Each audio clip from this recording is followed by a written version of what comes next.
This channel does not promote any violent, harmful, or illegal activities. All content provided by this channel is meant for an educational purpose only. চা বাগানের অবস্থা একটু আপনাদের সামনে তুলে ধরি। সেখানকার যারা চাষি রয়েছেন অর্থাৎ যারা বাগানে কাজ করেন তাদের অবস্থা কি, তারা কি দেখছেন, আমাদের প্রতিনিধি রনি এই মুহূর্তে সরাসরি আমাদের সঙ্গে রয়েছেন। ময়নাগুড়ি ব্লকের বিঘের পর বিঘে যে জমি এই মুহূর্তে রনি একেবারে জলের তলায় রয়েছেন। যারা চা বাগান কর্তৃপক্ষ বা কর্মী রয়েছেন কি বলছেন, তারা কি অবস্থা, কতটা ক্ষতির মুখে পড়েছেন তারা?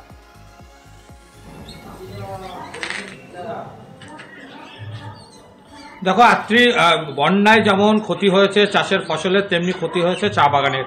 ময়নাগুড়ির শুধু এই এলাকা নয়, তার পাশাপাশি বানাহাট ব্লকেরও বিস্তীর্ণ এলাকার চা বাগান, নাগরাকাটা এলাকার চা বাগান জলের তলায় চলে গিয়েছিল। যেই চা বাগানের গাছগুলো রয়েছে সেগুলোর উপর দিয়ে কিন্তু পলি পড়ে গিয়েছে, কোথাও কোথাও নোংরা আবর্জনা আটকে রয়েছে, প্লাস্টিক আটকে রয়েছে। স্বাভাবিকভাবে যে চায়ের পাতা তুলবার কাজে শ্রমিকরা যুক্ত থাকেন তারা কিন্তু সেই কাজে যুক্ত হতে পারছেন না, কারণ সেই চা বাগানের মাঝে ঢুকতে হলে তাদের সেই কাদা জল পেরিয়ে তাদের ঢুকতে হবে, সেই ঢুকার মতো অবস্থা নেই। এবং কি নির্দিষ্ট সময়ে যদি পাতা তোলা না যায় তাহলে পাতারও কিন্তু মূল্য সঠিকভাবে পাবে না। দুদিকেই কিন্তু সমস্যায় পড়েছেন এই চা বাগানের শ্রমিকরা। পাশাপাশি বলে রাখা দরকার যে এই চা বাগানের ক্ষতির পাশাপাশি চাষের যে ফসল, বিশেষ করে পাট ধান এগুলোও ক্ষতি হয়েছে, পলি পড়ে গিয়েছে সমস্ত চাষের জমিতে। স্বাভাবিকভাবে যেই চাষাবাদ করে ঘর সংসার চালান কৃষক পরিবারের লোকেরা, তারা কিন্তু রীতিমতো দিশেহারা। একদিকে ঘরবাড়ি জলের স্রোতে ভেসে গিয়েছে, অন্যদিকে চাষের ফসল নদীগর্ভে চলে গিয়েছে। দুদিকেই কিন্তু সমস্যায় পড়েছেন তারা। আত্রি আপাতত ধন্যবাদ রনি, আমাদের প্রতিনিধি চা বাগানের পরিস্থিতি জানাচ্ছিলেন। ক্ষতির মুখে পড়েছেন যারা চা চাষি রয়েছেন, কর্মী যারা এখানে কাজ করেন, তাদের মাথায় হাত। চা বাগানটাও একদম নাজেহাল হয়ে গেছে। হ্যাঁ কি বলবো, মানে এগুলো তো তুলাই যাবে না, বলতে গেলে নষ্ট হয়ে গেছে, দামই দিবে না, এগুলো নিবেই না। এইভাবে কোনোদিনও হয়েছিল? হয় না স্যার, হয় না, হয় না, মানে এই প্রথম। এখন কি করবেন?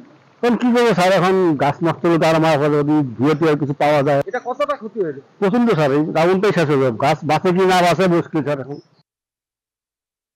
এই মরশুমে আমাদের এই ধরনের প্রাকৃতিক বিপর্যয়, এটা অত্যন্ত ক্ষতি আমাদের মানুষের কাছে। এই যে চা গাছগুলো জলের তলায় ডুবে গেল, হ্যাঁ, বাগানটাই নষ্ট হয়ে যাবে।